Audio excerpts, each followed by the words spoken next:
Very good afternoon. We are live from New Delhi. You're watching DD India Live, India's voice to the world. I'm Abhishek Mahajan. Coming up in the next 30 minutes. Israel says no hostages held by Hamas will be released before Friday, despite the two sides agreeing a truce.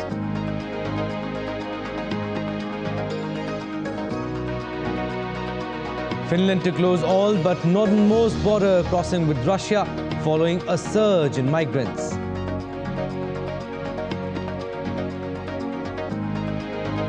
Rescue operation enters final stages to safely evacuate 41 workers trapped inside the collapsed Silkyara tunnel in India's Uttarakhand.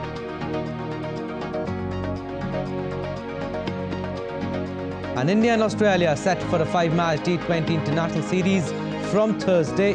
Suryakumar Yadav to lead Team India.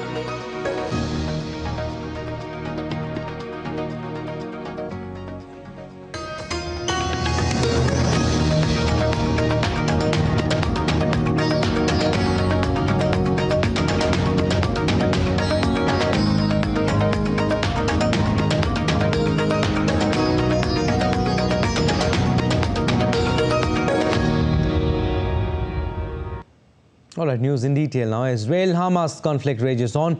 Israeli officials said there would be no release of hostages held by Hamas before Friday, despite the two sides agreeing to a truce. The agreement was approved by the Israeli government early on Wednesday and had been widely expected to take effect on Thursday.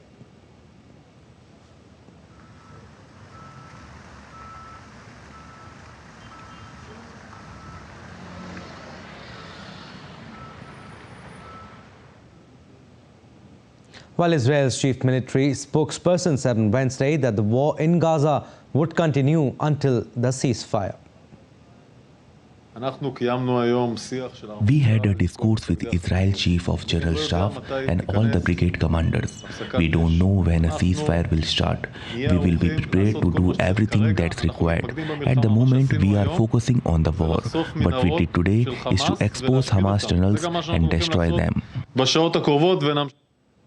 Whereas after the Israel and Hamas agreed on to a ceasefire, Israeli Prime Minister Benjamin Netanyahu said that the Red Cross would be allowed to visit the remaining hostages in Gaza. The outline that was agreed upon will not include releasing murders. It does not include the representatives from the Red Cross, visit from the Red Cross to the hostages and giving them medications. Here is the exact segment of the agreement. The Red Cross will be allowed to visit the remainder of the hostages and to give them required medications. And I expect the Red Cross to do its work. Israel and Hamas reached a deal to release 50 women and children kidnapped and held in Gaza with a 4-day ceasefire. DD India correspondent Sarah Coates reports from Tel Aviv. Well, it's certainly been a very difficult night for a number of families here in Israel who have learned that the names of their loved ones are not on this first list of hostages that are set to be released any time soon from the Gaza Strip, released over to Israeli authorities and brought back into Israel. But what is even harder is potentially the fact that a number of other families know their loved ones' names will not be on this list because they are not women and children. And look, they are pushing the government to do more, to do everything it can to release these 240 hostages that do remain inside the Gaza Strip, not just 50 hostages, but 240. Now, there continue to be protests right around the country calling for the government to do more, calling for the government to put this issue ahead of its military campaign in the Gaza Strip, saying that the lives of their loved ones are worth more than anything. Now, we are expected over the next few days to see this list appearing every single night with around 12 to 13 names on it. These people will then be released from the Gaza Strip. And it is anticipated that this deal could be extended. This ceasefire deal could go on for at least 10 days if more people are found inside the Gaza Strip, as it's known that some of them just don't know where they are. If they are found, they may also be brought out and the ceasefire extended. In Tel Aviv, Sarah Coates reporting for DD India. UN officials briefed the Security Council on the humanitarian crisis faced by women and children in Gaza on Wednesday. While calling for a ceasefire to be extended beyond the original 4 days, UN representative to UAE said that the truce will provide life-saving humanitarian relief from the ongoing conflict. We hope that the 4-day truce announced can be extended to allow in the life-saving humanitarian relief for the Palestinians in Gaza and the safe return of the remaining hostages there. And Israeli forces said they have taken the headquarters of a Hamas brigade in northern Gaza. The army released a video on Wednesday showing weapons cache, a workshop, a 7-meter wide tunnel and shafts in the ground that they have discovered from the raid. As per Israeli sources, the weapons found were apparently used by Hamas in the October 7 attack on Israel.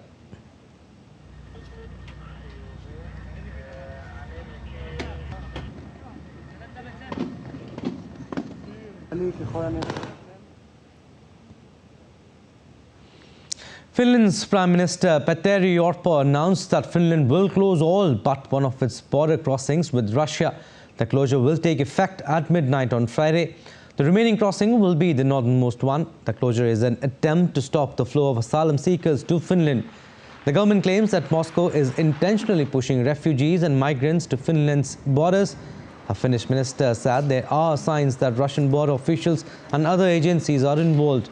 He called the ongoing migration pressure on Europe's eastern border a hybrid attack operation. The international border between Finland and Russia is 830 miles long.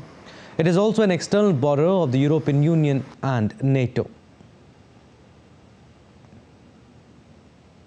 And the Ukrainian Army Strategic Communications Directorate released footage on Wednesday showing the aftermath of a strike on a Russian Special Forces base. The Directorate says that a Russian Special Forces commando point in Kherson region was the target. Some pro-Russian bloggers said Russian forces had been harrying Ukrainian forces near the village of Krinky, near marshes on the eastern bank upriver from the city of Kherson. Ukrainian military analyst Pavlo Narozny told NV Radio that Kiev's forces had established a beachhead at Krinky and were advancing on the larger town of Oleshki to the south. And as per the official briefing, Russia said its forces shot down Ukrainian MiG-29 fighters and intercepted multiple drones on Wednesday. The Russian Defense Ministry said its forces repelled Ukrainian offensives in Kupiansk, Krasny, Liman, Donetsk and other directions and attacked Ukrainian targets such as ammunition depots and surface-to-air missile systems. Meanwhile, Ukraine also claimed its armed forces hit Russia's command post in the past 24 hours. The General Staff of the Armed Forces of Ukraine said multiple battles between Ukrainian and Russian forces had taken place in Melitopol, Bakhmut and other directions. And North Korea says it's put its first spy satellite into orbit in defiance of United Nations resolutions, and it says it plans further launches. The White House has condemned North Korea's actions, saying they could destabilize East Asia. Here's Andrew Wood in Hong Kong. The advantage for North Korea is that with a satellite in orbit, no matter how crude it is compared to, say, anything produced by Russia or America or China, is that it gets some idea of what's going on in its backyard, in the territory of its rivals, its enemies, namely South Korea and Japan, and for that matter, probably China as well. Now, the United Nations Security Council and the United Nations General Assembly have a long list of sanctions and resolutions that in theory forbid North Korea from launching missiles, launching rockets. Remember, rockets and missiles are remarkably similar. They can be used to carry spy satellites or they could be used to carry warheads. North Korea, though, is probably going to continue to ignore them. It seems it says it has a sovereign right to launch missiles and rockets, to have its own space program. Nevertheless, Japan and South Korea are not too happy with what's going on. America has shown solidarity with a show of force by, for example, sending nuclear submarines and an aircraft carrier to South Korea to show that it's prepared to defend, or certainly to stand by its allies South Korea and Japan. And also don't forget that South Korea, Japan and America are, in theory, in a couple of weeks' time, starting to share real-time data about what's going on with North Korea's missile launches as well. North Korea seems, by its actions, a bit, in a way, like what China seems to be doing with Taiwan. It seems the more bellicosely it acts, the more it actually seems to bring its allies together. In Hong Kong, I'm Andrew Wood, reporting for DD India. Now, panda cub Wen Jing discovered his bamboo basket's dual function as a food container and a swing. Born in 2009 in Sichuan province, China, he now lives at Chengdu Research Base of Giant Panda Breeding, a renowned institution for endangered species conservation and educational outreach.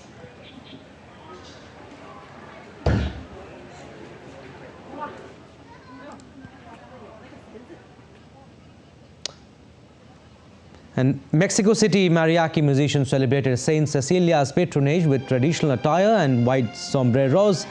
They attended a mass at Garibaldi Square and carried a statue of the patron. Originating in the 19th century, mariachis now perform at festivals and weddings and are celebrated at any occasion.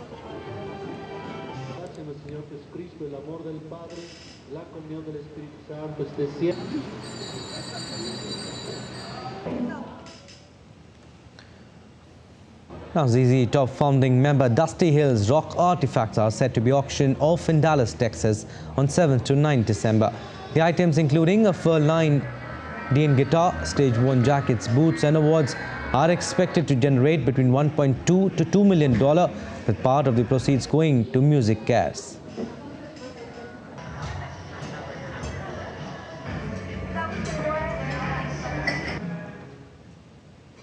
All right, we'll slip into a very short break, but still to come on this edition of DD India Live. To bolster bilateral ties, Seychelles Minister of Foreign Affairs arrives in India.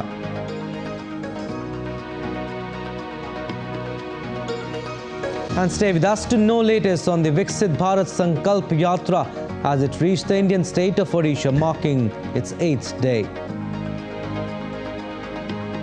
And amid growing aggressive Chinese activity in the area, the militaries of the Philippines and the United States launched joint patrols in South China Sea.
Welcome to Kumarakom, Kerala, God's own country.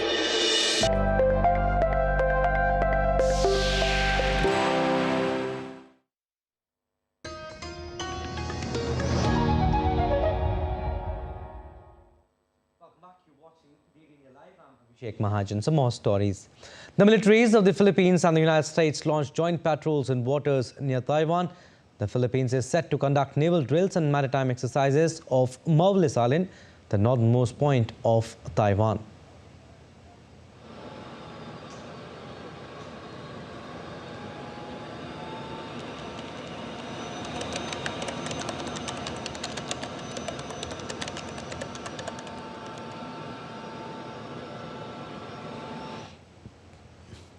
And DD India's Andrew Wood gets us more on this from Hong Kong.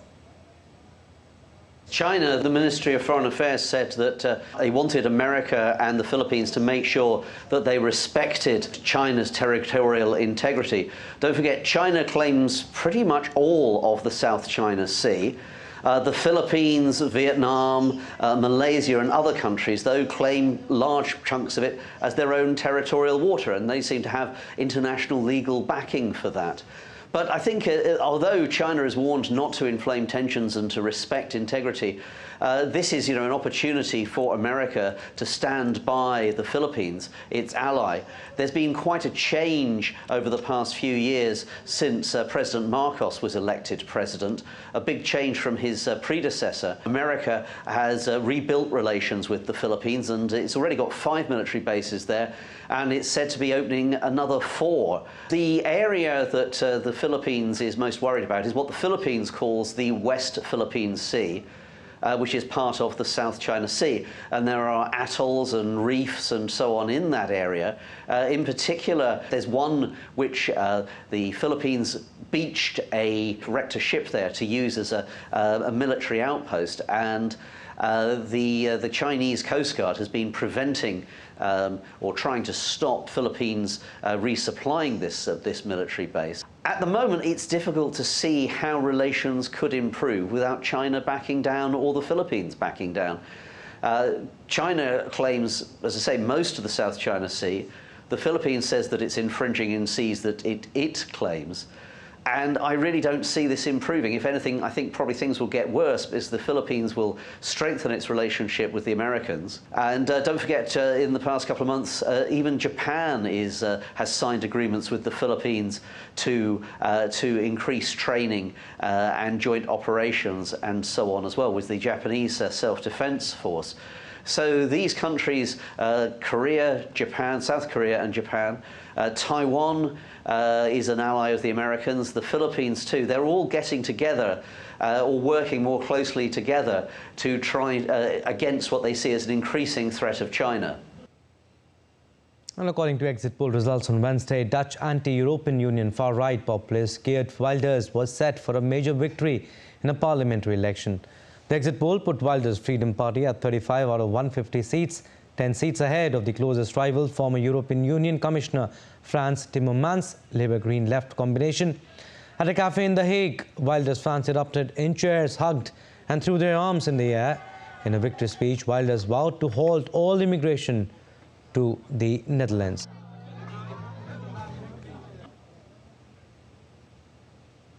And a big sigh of relief for India, as the rescue work in India's Uttarakhand is in its final stage. Indian Minister Vinay Kumar Singh also arrived at the spot for close monitoring of the situation.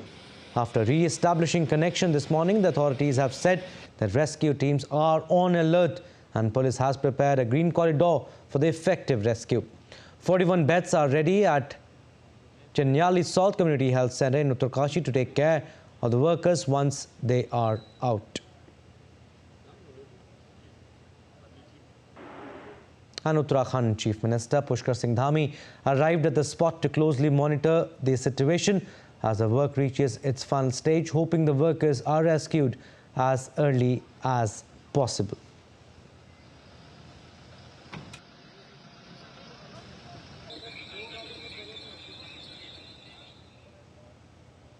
पैंतालीस metre जो pipe है auger machine के उसके कारण से जा चुका है और रेस्क्यू अब अंतिम चरण में है। यहाँ पर उनके बाहर निकलने के लिए सारे इंतजाम किए गए हैं।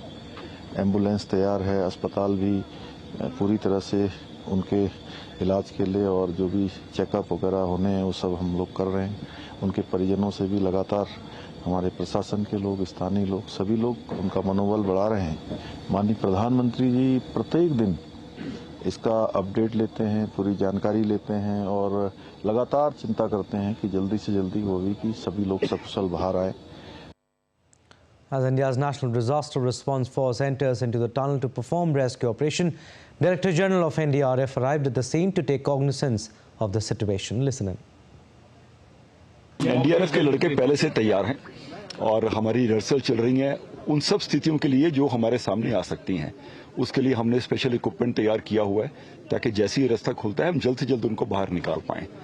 तो पूरी टीमें तैयार हैं, पूरी स्ट्रेंथ में हम लोग यहाँ पे हैं और आशा है कि उनको जल्दी हम पूरा सुरक्षित बाहर निकाल पाएंगे। All right, let's go across live to Uttarakhand where DD India's... All right, we'll try to connect with him, but giving more updates on the ongoing rescue operation, local authorities said that the police is on full alert as the operation will be completed soon.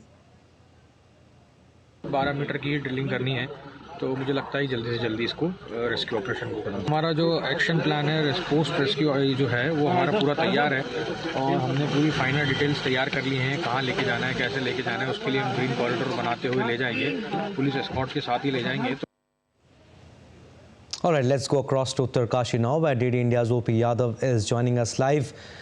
Om Prakash ji, क्या update आप दे सकते हैं? कितना समय, जैसे हमने सुबह बात की थी कि किसी भी समय उनका रेस्क्यू हो सकता है, लेकिन आप कह रहे हैं कि शायद देर रात हो जाएगी, और कहाँ अड़चन आ रही है, कहाँ चैलेंज आ रहा है?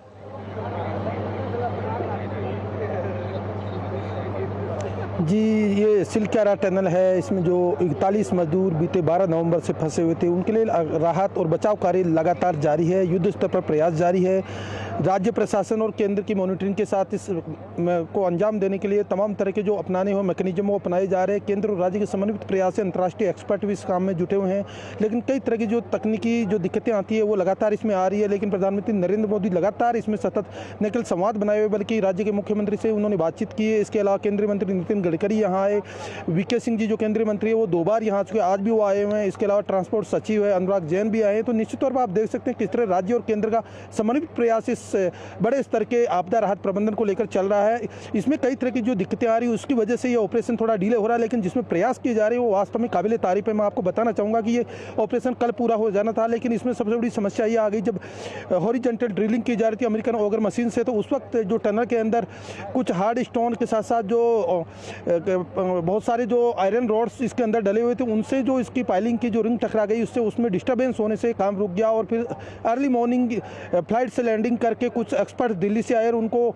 इस मशीन को फिर से असेंबल करने में काफ़ी टाइम लगा, लेकिन ये फिर से काम सुचारू हो गया। इससे पहले 45 मीटर तक जा चुकी थी, लेकिन उसके बाद का जो बचा हुआ 10 से 12 मीटर का डायमीटर का जो है ये 800 mm के 2 या 3 पाइप अंदर जाने, उनको लेकर अभी इसमें प्रयास जारी है। अभी थोड़ी देर पहले केंद्रीय मंत्री और जो ट्रांसपोर्ट सचिव आए, उन्होंने खुद इस स्थिति का जायजा लिया। इसके अलावा जो अंदर टनल में फंसे मजदूर है उनसे भी बातचीत की, तो उनको पूरी तरह ये विश्वास है कि ऑपरेशन जल्दी पूरा होगा। हालांकि इसमें जो तकनीकी दिक्कतें आ रही, बहुत सारी समस्याएं हैं, टेक्निकल फिजिबिलिटी है, उनको देखकर ध्यान रखा जा रहा है। ये जो ऑपरेशन किया जा रहा है अमेरिकन ऑगर मशीन से किया जा रहा है और इसकी जो कैपेसिटी है 1570 हॉर्स पावर है, जो बहुत ही काफ़ी ज़्यादा होती है। और जब ये मशीन चलती है तो उसमें कंपन होता है, तो कंपन होने की वजह से ये संभावना बनी रहती है कहीं मलबा न गिर जाए और फिर से रेस्क्यू ऑपरेशन में बाधा न हो। तो इसलिए इसको मेंटेन करने के लिए भी हाफ क्रिट मशीन है जिससे स्प्रे लगातार इसमें किया जा रहा है। इसके साथ ही साथ और दूसरा मैकेनिज्म अपनाया जा रहा है कि ये जो मशीन है डीजल इंजन से चलती है, तो इसमें धुआं और प्रदूषण होता है। तो जो तकनीकी एक्सपर्ट हैं, जो मजदूर हैं, और certain challenges are still there, and at least 12 to 14 hours to reach the workers, and then again 2-3 hours more to assemble them and bring them out. But it will be a huge moment. Breakthrough can be achieved any time, but like the NDRF chief DG is also saying that it will take some time.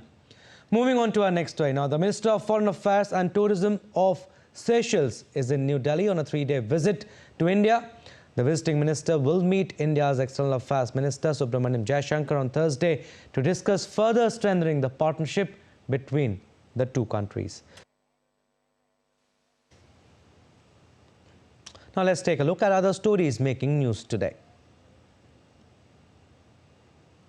Election campaigning reaches peak as campaign for assembly elections in Indian state of Rajasthan end this evening. The top-level leaders and candidates of all political parties are trying hard to win the confidence of the public in their favor. Senior BJP leader and Indian Prime Minister Narendra Modi and various opposition leaders addressed various public meetings in Rajasthan in the recent days. The Viksit Bharat Sankalp Yatra launched by Indian Prime Minister is now launched into various states in India. The Yatra Rath was grandly welcomed in Keonjhar as it reached 8th day in Indian state of Odisha. Officials of health, gas and fertilizer agencies also explained about the benefits of the government schemes. Several beneficiaries also shared their happiness and thanked PM Modi for the people-centric yojanas. And just days after playing the ODI World Cup final, India and Australia are set for a 5-match T20 international series from Thursday. The last game will be played on December 3rd. The Indian cricket team will take the field without a full-strength squad after the majority of the senior players who featured in the month-long 50-over World Cup were rested for the upcoming India vs Australia T20 series. India's Surya Kumar Yadav will captain India in the absence of full-time skipper Rohit Sharma. Surya Kumar Yadav is the only Indian player in the national team that played the World Cup final on November 19th, where India went down to Australia by 6 wickets. Alright, that's all for this edition of DD India Live, but do let us know your thoughts on the news of the day. You can connect with us on Facebook, X and Instagram. We'll be back with more news as it breaks here on DD India. I'm Abhishek Mahajan from all of us here in Delhi. Thanks for watching DD India Live.